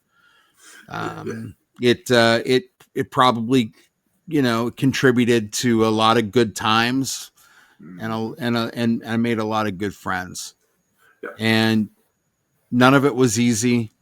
I was in an industry that apparently it felt like nobody wanted me in. And I did it. And I just love the people that Mark, you go through the list of the people we've been able to help through the years. They were able to put their kids through school, and they were able to have a good life. Mm-hmm. Right. We help people with careers, with marriages, with their first home purchase, their first kid. What about the divorce? Okay. Yeah. What about helping somebody through that? I mean, I remember having what I'm worth. Did you ever? I remember having. Oh yeah, totally, absolutely. I have had that one. Pay me half of what I'm worth. Just right. I had. I think I told you this story when I had a developer who we brought out from New York, and he became a good friend. His name was Shauna Zame, and I placed him at ING Bearings. People know what that was. Not the ING of today, but it was back then. And placed him in the San Francisco office. And he came over with another friend who was signing his offer letter on my dining room table that night. I had two of my people signing their offer letters for my clients on my dining room table that night. And they tried to help me hang this giant, really heavy gold leaf and wood mirror. It was huge, but it was so heavy you need to build a frame. You know what I mean? And it fell off my wall, and we all laughed, and it did more damage to my floor than it didn't hurt the mirror at all. It was a pretty big mirror, and then Mary Beth Falla, gosh, man, 9/11 happens. And she was she actually reached out to me when I started working with her in 2000, and to place people not in her New York office, but in the San Francisco office. And I worked with her to get that done. And then I ended up going pretty deep within ING. But Mary Beth Foley, I remember calling, his name was Matt Herrera. God, when 9/11 happened, he was my first call. And we were worried about her. And this is this business. This is this business, and to have it disrespected the way it has been, I take that personally. I really do. And I am so thankful that that you decided to say, you know what, Brad? I get that we both love our bitch sessions. I get that. That's really wonderful. But I want to be a part of the solution. And that's what you're doing at Entoo. I feel like I'm trying to be a part of a solution by having guests on, by having you on. I really want to be able to promote Entoo and your mission. But there's no but here. I love the fact that you decided, you know what, I can't get away from this business, because really once it's in you, man. Yeah, I mean, you can't get away from it, dude. It's like working for CIA. You know what I mean? You might be out of it, but you're not out of it. You know what I mean? I told people, I kind of felt like after 25 plus years of it, I kind of felt like I did my time, but you know what though? It's always recruiting. Always. Yeah. We're always you got recruited by somebody who is always recruiting. That's right. Just the way it is, with that we always are. And you took it upon yourself to say, I am not going to be a part of or not a part of. I'm not going to talk about the problem anymore. I'm going to provide the solution. So with that, Mark, I'll still talk about it. People need to be aware, but one of the things that I've always had, even when I wasn't in recruiting, was I like to fix stuff. I like to solve problems. And gunsmithing, motorcycles, cars. Yeah, sorry. Exactly. I like to fix things. I was a systems engineer. I fixed broken computers. I mean, big ones, in some very secure locations, right? So I've seen some big stuff, and I enjoyed it. I mean, that was some of the stuff that I like to do. When you come into a company, the problem that you're trying to solve is a business one, right? I mean, and it's with people. And not every problem requires the same solution, right? I've railed on about a number of things on LinkedIn. Some people read my stuff, some people don't. Some of it is for me, it's therapy. Some of it's therapy, and I'm playing with my chat bot, to come up with different personas, but it's me behind the voice, right? But it all involves investigation. It all involves discovery. It all involves being curious, and it all involves trying to solve the problem so it stays fixed. Yeah. I had a real problem with some of the bigger names in consulting because they had a tendency to treat clients like dairy farms. They really weren't there to solve a problem. They were just there to provide bodies and resources to milk the budget, right? I mean, once the money was gone, they would move on. And I had a real hard time with that. I mean, I really struggled with that aspect of some of the consulting world. I don't mind consultants. I've placed a lot of them, but they should be a means to an end. They shouldn't be an ends to themselves. But that's what you kind of see sometimes, and that's the reputation that some of the folks in our business get. It's 100% transactional is how it feels. And I feel that work is transactional, right? Because you go in and you get paid, you go home, right? I mean, I'm not a huge fan of like We Are Family, right? The Mansons were a family. Wonderful, right? So, be careful with the word family, man. Right. It's so those are kind of red flaggy to me, but it doesn't mean that the people saying it's, heart is in the wrong place all the time. But from a business dev or from a consultative perspective, we should be looking for the people that we can resonate with, and we can actually find people that are going to resonate with them to solve a long-term business problem, right? I mean, that's the goal. And it doesn't matter if the person in charge is the CEO or just the lowly manager, with the budget. You know the guy. I'm just the manager here. It's like, yeah, dude, you've been here for 25 years and nothing happens until you say it happens. I know it. That's right. Yeah, and I'm just the manager. It's like, yeah, and I'm just a recruiter. Exactly. Yeah. But they're great conversations. When people realized I was a little more than just the TA. Just you know what recruiter. I mean? Yeah. Just a recruiter. But those are the conversations you want to get into, right? Yeah. And you want to find that kind of stuff out. I mean, agency stuff. I mean, we're very antagonistic, with the human resources department. We come by it honestly, usually. We've all been taught in the business, HR is not your friend, right? Right. We've all been taught that. And you don't know why they're not your friend until you find out. You go there until you find out. But they're not all like that. They're not 100%. I have some very good people that I've worked with in HR. Some of them I go to lunch with periodically just to have lunch. No business. Amazing. Yeah, I know, right? And they're not all evil people, right? I mean, right. But thank you very much. Since I'm now HR.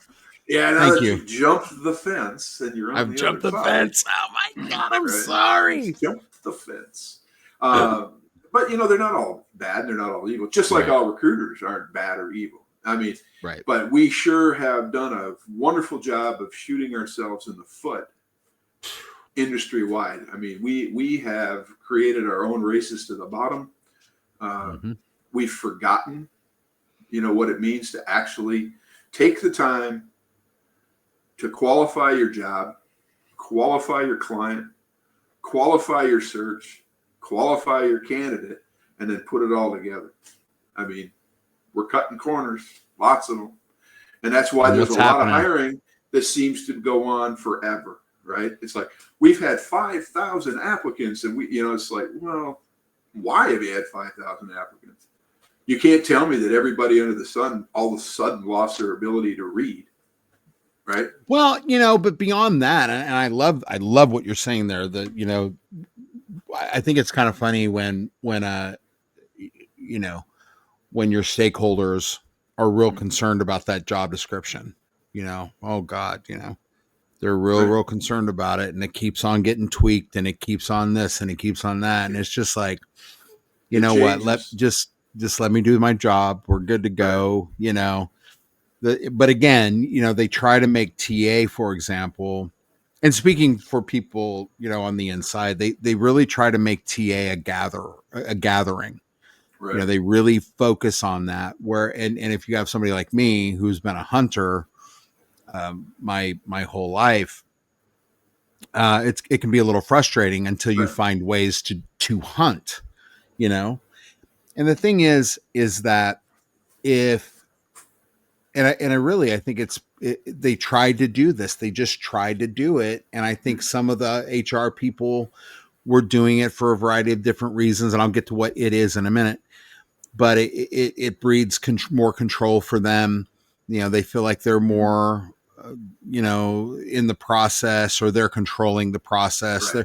They're used to being gatekeepers to stakeholders from outside calls and stuff like that. But then, the TA needs to have direct access to those people. Right. The thing is, though, is that the TA or whomever can have as much access as they want to that executive or that manager or whoever. But if they are not a subject matter expert, meaning, if I go to a team director, segment manager, or whatever, and they're all process engineers, for example. Right. I just need to know. I need to know what they do. So it's incumbent upon me to do some studying to understand it. But it's also incumbent upon me to ask questions, to really have them educate me. But all wrapped up at the same time. They gotta work with you. You got to be able to work together. You have to be able to do all of that, because you're all trying to do the same thing. You're trying to get things done. But when you're not hiring an SME, or let's just say you're going to hire a junior, great, wonderful. Let them get their own education. That junior TA needs to have the wherewithal to educate themselves. They need to study, need to keep learning. But if you hire order takers, and you hire them to be a buffer, and you treat them like order takers, and you treat them like they're as annoying as the fact that you have to hire in the first place. And it's as annoying as, not having people lined up around the corner to work for a magnificent company because you provide the most amazing solution that has ever been devised by man. If you're hiring order takers and you treat them like order takers, then you're going to get order takers. Right. And you're going to get the best TAs that you see at a company are the ones that have, and I don't know that they I don't have stats on this, but I don't know that they all necessarily came from agency prior to moving in-house. But the ones that do a wonderful job in-house all have the same characteristic. They're aggressively curious. Yep. They take the time to get up. After they get a job description, they take the time to get up and go down and talk to the manager. They take the time to look at the job and go, hey, we got another guy that works here that does exactly this. And then wander on over and talk to, hey, can I take 15 minutes? I want you to explain to me in just regular person terms, what it is you do here and what would make a really great hire here, right? That does what you do. Because they asked me to recruit on this job, right? And that person will tell you what they do. I mean, let's face it, it doesn't matter if you're an agency guy talking to a candidate or an in-house TA talking to one of the other people that's doing the role you're recruiting on, people's favorite topics is themselves. Right? Hello. Yeah. So that's right. Wander on over, ask them, tell them what's going to be successful, right? And that person will be more than happy to tell you, and especially if they're hiring somebody to come in and help them, because they're already doing the work of two people. That person is going to be like super happy about talking to you about finding him some help or her some help, right? I mean, that's right. But they're not aggressively curious, right? They're like you say, they're willing to sit back and be order takers and gatherers, right? And that's the difference between like the mentalities between really great in-house TAs and even really great out agency, recruiters. I mean, they are curious about what these people do. They're curious about what the company does. And, I said it before, I'll say it again. Curiosity is king when it comes to this business and when it comes to talking to people, when it comes to talking to your clients. If you don't want to know, you are not going to find out what they need to have. The other issue that I've run into online with your TAs and your HR analogy and the job description, who wrote it? Did the hiring manager write it and then give it to somebody? And did they rewrite it and give it back to the hiring manager to approve? Or did they take it from the hiring manager, rewrite it into something that they wanted to see? And that's the job that the TA got, or that's the job that got posted on the internet. So everybody that applies to that job, although they look spot on, the hiring manager is looking at it going, these are not what I'm looking for at all. This is not right. Why do you keep bringing me these people, right? Because that's what is applying, because that's what was asked for. And then the manager goes back and looks at it and goes, this is not what I asked for. Well, we had to, and it's like, no. Hire what they need. Remember, companies hire who they like. Well, and then what if, well, right. What if you need to deliver a really hard truth? Right. The places that I've been able to, that I've TA'd at, there was always this, and if it wasn't there, we got it there, was a team consensus on, with the hiring manager, and, we'd look at the job description and we would tweak it, or we do it together, so there was always that consensus. Do it on Google Docs, so everybody can see what the changes are and all of that. But sometimes, and I see this happen more often than not, and again, if you're hiring an order taker, they take the orders. They take the order. They take it. And it's almost like they have been designed to take the orders in every way, shape, and form, right? Yeah. And they don't want to rock boats, and they don't want to push back. Oh my! Well, yeah, they're just happy they haven't been fired yet because they're not getting the job done, right? And then I shouldn't laugh. I've actually talked to people about that. Well, I mean, there was me being me. If I had to go to an agency, that was an affront to me.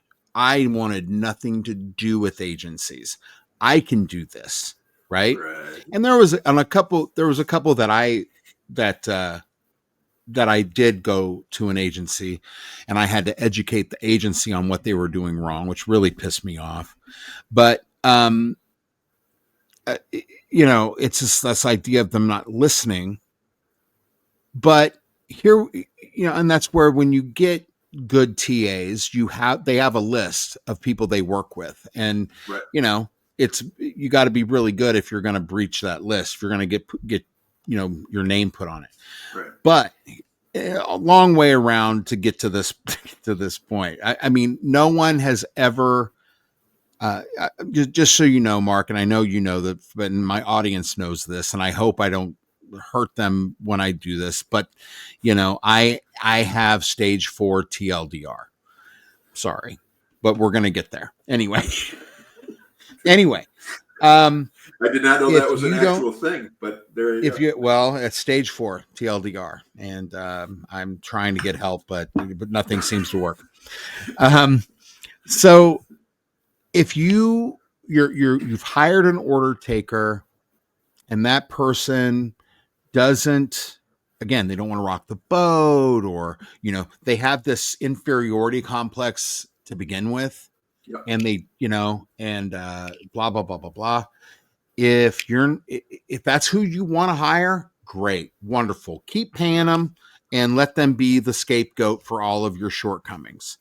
But if you really want to hire someone that knows what they're doing, be prepared, not for pushback, because this isn't about pushing back. No. We're all rowing in the same direction until we're not. But if that expert, that SME of hiring, I don't know how to blend oil or to blend octane. I don't know how to do that. I don't know how to process oil and gas. I don't know how to do that. I don't know how to do any of it.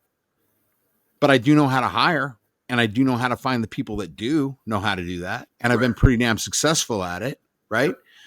So let's talk, and trust me to tell you what the reality is here, why you're not hiring and be prepared. You know what? If I'm wrong, hey man, no big deal. We'll do something else if I'm wrong. But when I'm not, and you see that I'm not, take the win. Right. But you have to be willing to be as the TA. You got to be a consultant in even if it's this, especially if it's the CEO.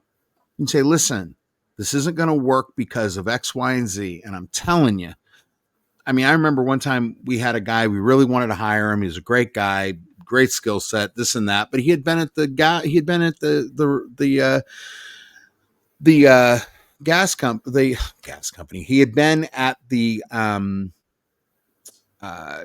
company for over 20, 30 years, right? But it's exactly who we needed. And it's a long time, and he wasn't ready for retirement, but it's who we needed. But he was scared. Well, he was scared, and God bless him. We put together. I put together an amazing offer for this dude, and it was well above what I felt we should pay. But then at the end of the day, if you really want him, it got by the time I put together the best and final, I had a conversation with everybody involved, and that was executives, including the CEO. And I said, listen, we strap up for battle every day, because he had used, getting ready for battle, and we strap up for battle every day. You give us a sword, we go out there, and our objective is to conquer. This guy will not do that. He's great at what he does, and he's a really wonderful human being, but he's scared. And I get that. And it doesn't matter how much money we throw at him. It's never going to work. Right. And he agreed, but he listened. The point is that he listened to me because he respected me. Of what we do comes into play. It's all humanity. It's all human. Right. But the point is that and I gained the respect of the people on that call, because I knew what I was talking about. If that is who you want to come in and consult the TA team, that's who you want to come in and consult with your recruiters. That's who you want to work with, period, right? Right. That's you, Mark. That's you. That is Entoo Talent. And I want us to go through this real quick, and we don't have to spend a whole lot of time on it. But, that's you in a nutshell. You can come in there and have the hard conversations. We're not trying to kick anybody's in the dirt here. It's not the point. The point is that time is money. Every millisecond is another 1,000 out the window. Right. So let me ask. Okay, so let's. Okay, so I'm CEO of Bradley Clark. I am the CEO of Work Your Career Wednesday. There you go. And I have just had a hard time, Mark, have had a hard time. Now, for all of those who are watching, this is what we call a role play. Okay. And Mark is, so anyway, Mark picked up on this, but I wanted for the audience's benefit, I wanted to let them know. So, Mark, being the CEO of the show, there's several support positions that we need as we grow, right? We're gaining sponsors every day. We're doing really great business, and I'm on air talent, but I also run it. I haven't been able to find the people that I've needed to find, and I really need this HR position filled. I need for a permanent. I have these technical positions, and I have the TA team, but I can't get anybody. It's not that they're not good. I just don't know what to do. Mark, what would you do? How are you going to help me? Give me a 30,000 foot view, and because I need help, Mark. I really do. So basically what you just told me is you purchased a car that you didn't know if it ran. You had to tow it home, and you'd like to get it running. Yes. Is that a pretty safe assessment? You've got a TA team. You've got needs. It's a great car, though. It's an awesome car. I love the car. I mean, it's a Rolls. What are you going to do? It's just what you need is a Rolls mechanic to come in and take a look and see why your Rolls that you recently purchased is not running at all. Or I took it, Mark. I took it to a mechanic. Mm-hmm. I took it to a place, and they're not telling me anything. But they work on every other car, don't they? They don't work on a Rolls Royce. They don't work on a Rolls Royce. You need somebody to work on your Rolls Royce, dude. So here's the thing.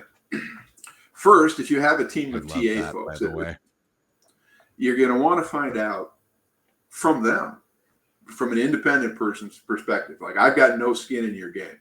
But if you invited me in to sit and talk to these folks to find out, like, what are the challenges? Bradley has given you a list of people that he needs. Why haven't you been able to find for Bradley what Bradley needs?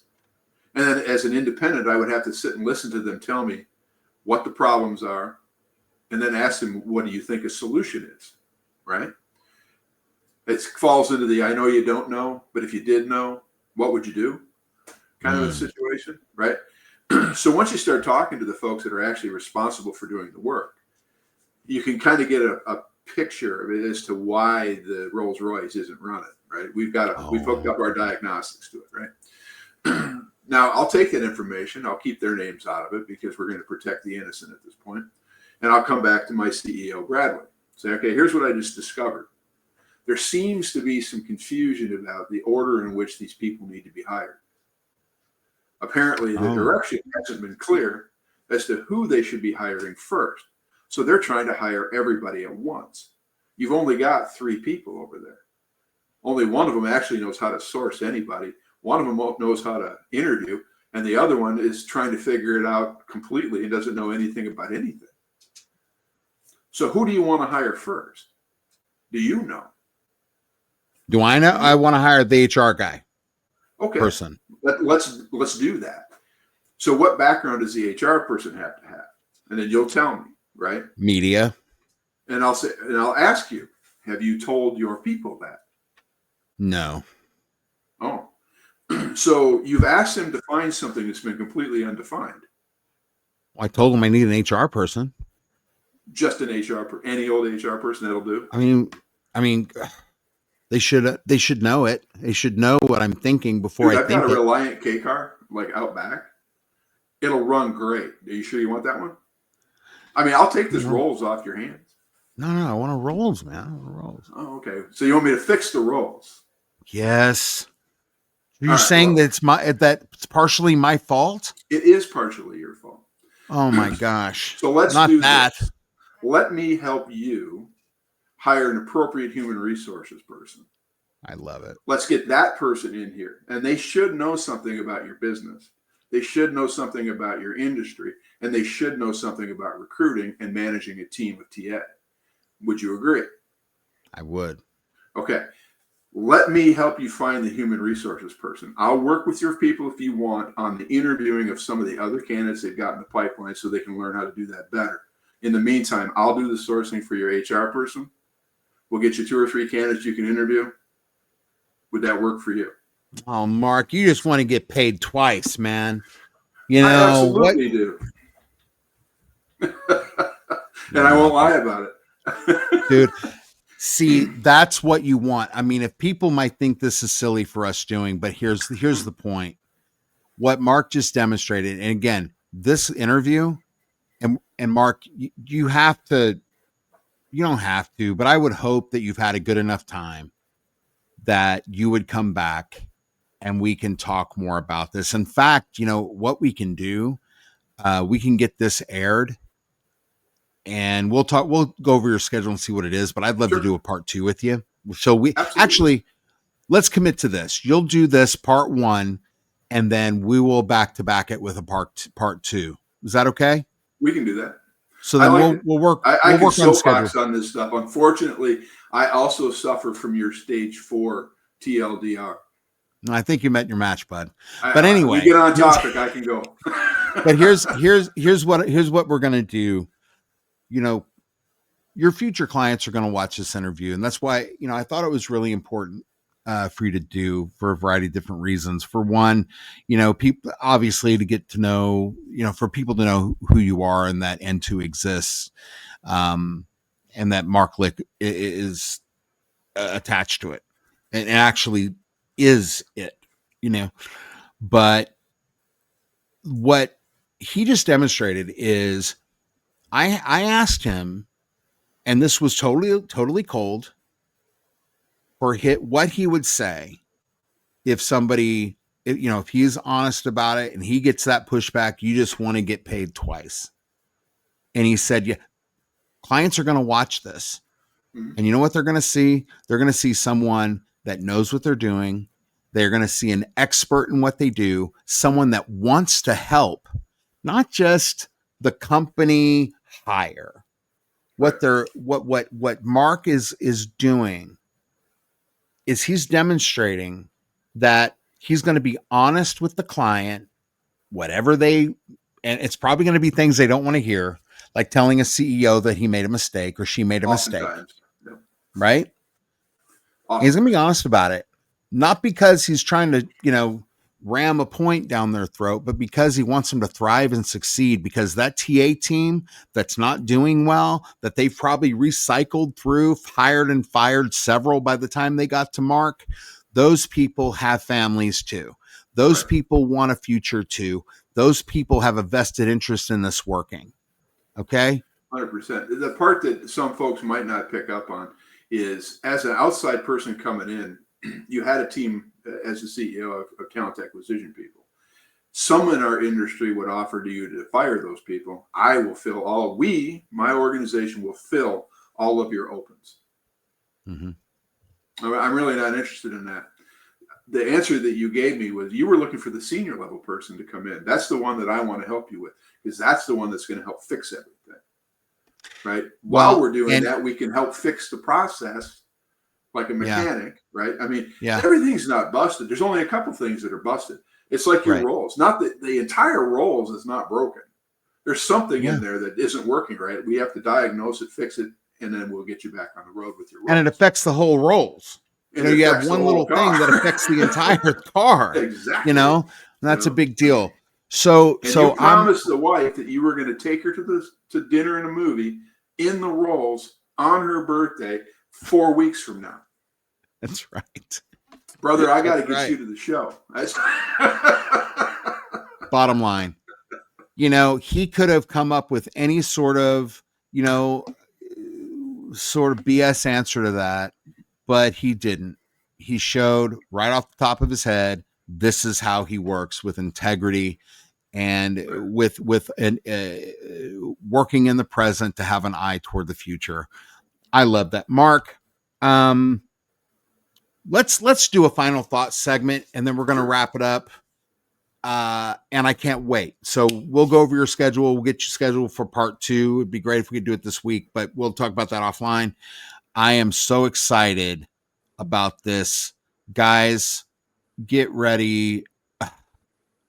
This is so good. Final thoughts coming right up.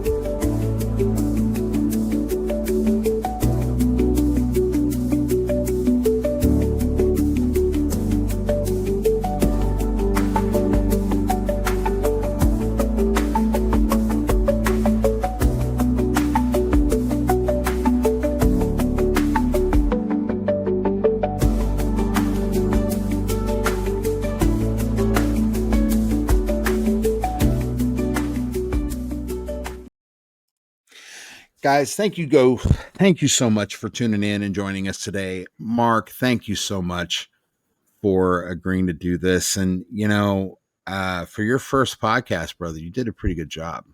It's been fun. Like I said, I was less worried because it was you, because I knew it would be friendly fire. So hey, well, I mean, you and I, we cut from the same cloth, and that, there's more to this than what they've tried to make it out to be. And it's so, there's nothing, there's always emphasis on the bad hire. Oh yeah. But, put some emphasis on the good hire. It's right. They say that they talk about the bad because the good is self-explanatory. It's not. And so just thank you so much for coming on and sharing your thoughts. And again, this is only part one. So, most welcome. And this is only part one. We're going to have part two. We're going to talk more and more about Entoo. But I got to tell you, it's just so refreshing. And again, it's so important, guys, when you're looking at things in a way that it breeds nothing but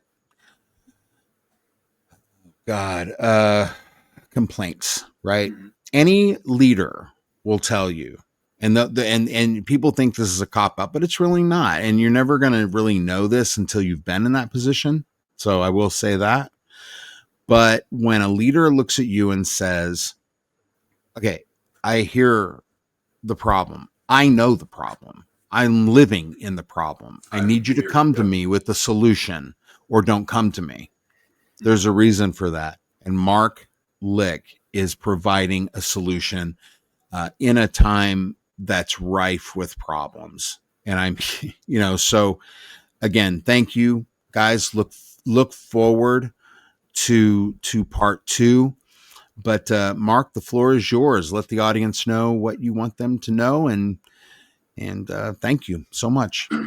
Absolutely. Well, thanks again for having me, Brad. I appreciate it. I think what my final thoughts would be for some of the things that we talked about today, where if anybody's watching this and is thinking, geez, why would I want to work with that guy? Because this is who I am. I'm direct. I'm to the point, sometimes blunt, but I mean well. I do want to help people solve the problem. I don't want to just provide a solution. I want to actually make it stick. I want it to be something that lasts. I don't want the quick hit. If I wanted that, I'd be doing nothing but staff hog. And that's not what I do. It really is important, for me to go in there and dig around and try to figure out what is going to be the best long-term hire for people. I'm not the smoothest, slickest guy you're ever going to run into. I'm just a regular guy in the Midwest, and I do enjoy the discovery, and I am very curious about how things work inside of the company, especially if they're product companies, especially if they're with technology. I really like that a lot. So if you end up talking to me, I'm probably going to want to know more about your business than the last guy that called you. I'm also not going to tell you I already have the solution to your problem. Those are your pitch slappers out there, and I'm not that guy. I'm not going to show up with somebody out of my database or, hey, I know a guy that can fix that. We haven't even had a conversation. I have no idea what your problem is. Although for you, I could have given you that K car for a really sweet deal, and I've been happy to take that rolls off your hands, but just for you. I'm gonna keep my rolls, man. I love that car. We'll get it fixed. You'll take the wife. It'll be fine. Thank you. Thank you. But I do try to approach everything with a bit of. I am sarcastic, as people who've read anything of mine on LinkedIn know. I'm cynical. I'm sarcastic, but I am honest. And I try to apply some dry humor, to what is a very serious business. People ask me why I'm so serious about what we do. It's because we're messing with people's lives sometimes. We're influencing them, right? You don't want to mess with people's money. You don't want to, you don't want to do anything that's going to cause harm. I mean, we're not doctors, but we don't want to put somebody in a worse place than we found them. You talk about, the speed of information. Bad news travels at the speed of light, man. I mean, and you can't afford that. And it's crazy to me how many people are out there, either causing damage to themselves with their branding, with their personal messages, and companies that are out there allowing themselves to let that bad information and that bad press go. I mean, I don't agree with there's no such thing as bad press, right? I mean, that was the thing all the time, right? There's no bad press. It's press, right? But it is bad press, and people will remember, what it is. And the markets always swing. I mean, I've been doing this for a long time. You've been doing this for a long time. And we've seen the pendulum swing. It goes both ways. And sometimes it's coming the other way before you realize it, and then you get caught, right? So I'm not that guy. I want to be as steady as she goes as I can be, and I want to be able to fix everybody's roles so they can take the wife, to the movie and to the dinner, right? That's my goal. I love that. That's what I want to do. Well, you know what? I cannot wait for folks to watch this, and I can't wait for clients to call you as a result of it. You are a great guy, and just once again, thank you so much for coming on. So, but with that, let's wrap it. Let's wrap it. Oh man, so we're gonna have probably a good 4 hours of Mark and Entoo Talent, coming over the airways. No, it's gonna happen. It's gonna happen, guys. Let me tell you, we wouldn't be in this business if we didn't love you, and I mean that from the bottom of my heart, man. So for everyone at Work Your Career Wednesday, for White Husky Films, Jane's Physical Therapy, Puente Coffee Co. Gosh, Courtney Turek, go and check out her podcast, Bold Move, Confident Choices. Absolutely fantastic. I love her to death, and she is great. Gosh, who else? Mark? Oh God, there's so many that have hitched our wagon to us, and we're so grateful that you have. Go to Entoo Talent all over LinkedIn, and have the, yes, I am. Go connect with Mark on LinkedIn. He's absolutely fantastic, and we'll have ways to get in contact with him in the description. But for all of us, let me tell you this, and let me leave you with this once again, as we always do every week, that we love you and God bless you, and let his face shine upon you and give you great peace. Be excellent to yourself, be excellent to each other, and we will see you right back with more Mark Licke and Entoo Talent. We'll see you guys next week. All right. Bye.